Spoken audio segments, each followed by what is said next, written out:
Here I'm going to show you the quickest way to get a tool into the ToolManageriQ database, which is to import it directly from GibbsCAM. First, I'll go into the Tools section where it has a Import from Gibbs button. I'll select the tool, press the button, and it'll pre-populate everything that it has in GibbsCAM as far as size information, orientation, picture, comment, etc.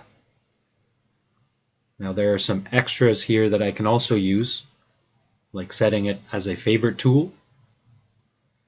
I can look up some speed and feeds using the AI Fritz. I can put it into a group, and I can add things like item numbers to generate a barcode, supplier information, as well as locations where this item can be found and how many are in those locations. I can add my own notes, and once I'm done, pressing OK will add that into the database.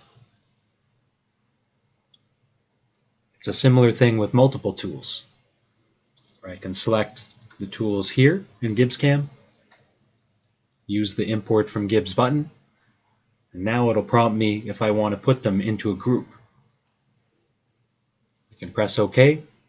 Now those tools have been added to the ToolManageriQ database.